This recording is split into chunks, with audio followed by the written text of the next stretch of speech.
Why, hello there. Happy Friday, everyone. We made it to Friday. That's awesome. The first Friday, the first Friday of the year. It is January the 7th. So we made it. We made it to the first Friday of the year. It's awesome. Celebrate. Go drink some beer. Do a couple shots of whiskey. Whatever your poison is. And just like it's the end of the week, there's an end to this case of Ahmaud Arbery. In case you don't know, this is the alleged robber that was killed by three men trying to prevent him from getting away, according to the trial and the news. Unfortunately, they were all found guilty. And this is the sentencing part. The three Georgia men who were sentenced Friday for the murder of Ahmaud Arbery, an unarmed black man. Wish I would just stop doing that. I just wish it was just as unarmed man. Who was running through a mostly white neighborhood outside of Bushwick. Come on, Fox. Don't be racist. Glenn County Superior Judge Timothy Wamsey handed down the maximum on the top count of malice murder for Travis McMichael, 35, and his father, Greg McMichael, 66, life in prison without parole, plus 20 years for the lesser charges. William Rhodey Bryan, 52, was hit with the minimum sentence of felony murder, life in prison with the possibility of parole, which means he could be released after 30 years. It's my understanding this dude was caught up in a fray. Unfortunately, you gotta be careful when you get caught up in a fray. At least that's my understanding. I think it was the least guilty of the three. Before handing down the sentence, Lumsey ordered 1 minute of silence in the courtroom, which he said was a fraction of 5 minutes that the men who pursued Arbery in February 23, 2020. I kept coming back to the terror that must have been in the mind of the young man as he ran through Stella Shores. The judge said Ahmaud Arbery was hunted down and shot and ran as he was killed because the individuals in this courtroom took the law into their own hands. On Sunday afternoon, after spotting Arbery, 25, running by their house, the McMichaels grabbed their guns and pursued him in their pickup truck for 5 minutes. Brian saw the commotion and joined the chase, but was unarmed. He recorded the video on his cell phone and captured a part of the deadly confrontation.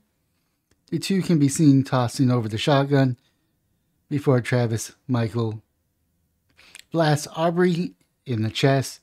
He testified at the trial that he acted in self-defense after Arbery grabbed his gun, or grabbed a shotgun, which is a legit case. I mean, unfortunately, I didn't follow the court case, so I don't know how convincing they were. The McMichael lawyers said that the men suspected that Arbery was a burglar and recognized him as the man captured on the surveillance video repeatedly wandering around a nearby under construction house. They said that they were trying to make a citizen's arrest under Georgia law that has largely been repealed in the wake of Arbery murders. I don't think that law should have been repealed. I think there should have been more information on what a citizen can do during the arrest and make it into a teaching moment. Because we definitely need the public involved to keep the city safe. When you take away the public's ability to defend themselves and to keep their neighborhood safe, you pretty much are asking for trouble. That's just my personal opinion. Now, they could have made changes into the language of the law to make it more clear. That's just my opinion, but just to say to get rid of it, I don't exactly agree with that. But I understand why they did it. A Glenn County jury in November found Travis McMichaels guilty of all three charges, while Greg McMichael was convicted on all but one count, malice murder.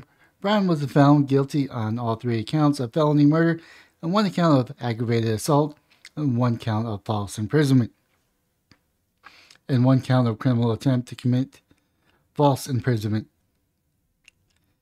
Prosecutor Linda Dunkowski argued for the maximum prison term for the McMichaels. There was a demonstration pattern of vigilantism by Greg and Travis McMichael.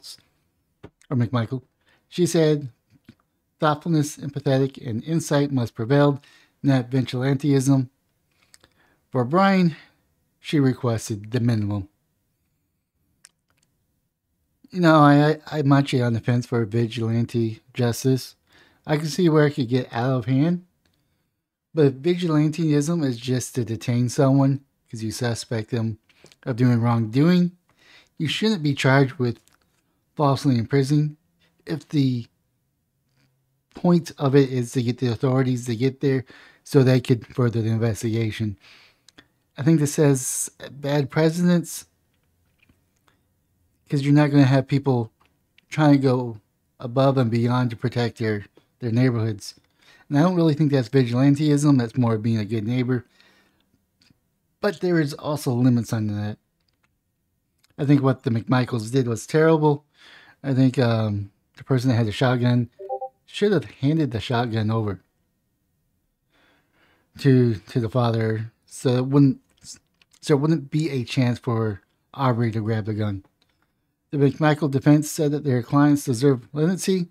Attorney Robert Rubin argued that Travis McMichael had a stellar record as a former member of the U.S. Coast Guard, including saving the life of a drowning boy in a pool and helping the family in a boat that was taken on water.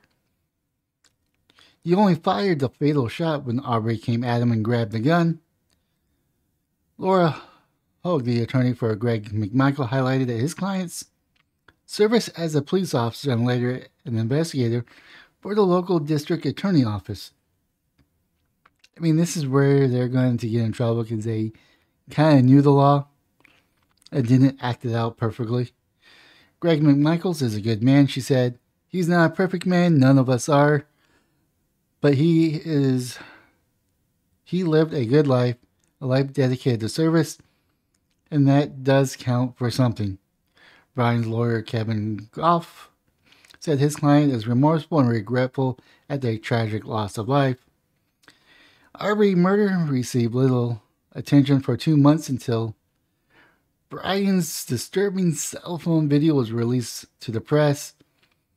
Dunkowski said it was actually Greg McMichael who leaked the footage because he thought it showed that they had done nothing wrong.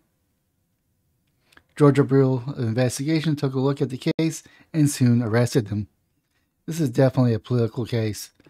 The men face a federal hate crime trial at the same for the same murder, and the jury selection is slated to begin case February the 7th.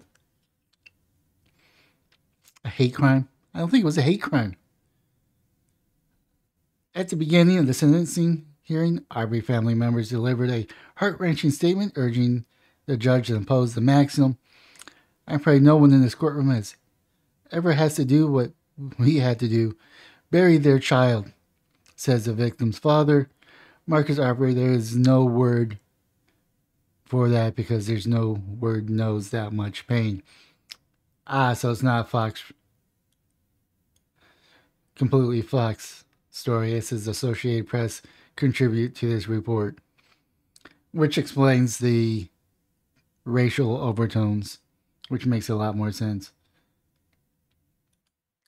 I mean, I honestly don't know how to feel about this. I mean, I do think they should have been found guilty on a lesser charge. I don't know if them spending the rest of their life in prison is the right choice, but I do understand no amount of time that they do serve will bring back Arbery. And I'm not even sure that Arbery was 100% innocent either because, there were reports of robbery. I believe that the people there were trying to get in touch with law enforcement. The law enforcement were being no help. And this is where the birth of vigilante justice comes from, because when the people feel that the law is not helping them, they feel they need to step in, and sometimes they overdo it. Now, I'm not excusing these three people. Clearly, they made a lapse of judgment mistake, and they were found guilty. And I'm pretty sure the jury came to the right decision. And I'm just going to leave it at that because I don't really have one strong opinion or the other. With that being said, leave a comment down below. Did you follow the story? Do you agree with the sentencing? Do you want them to serve more time, less time?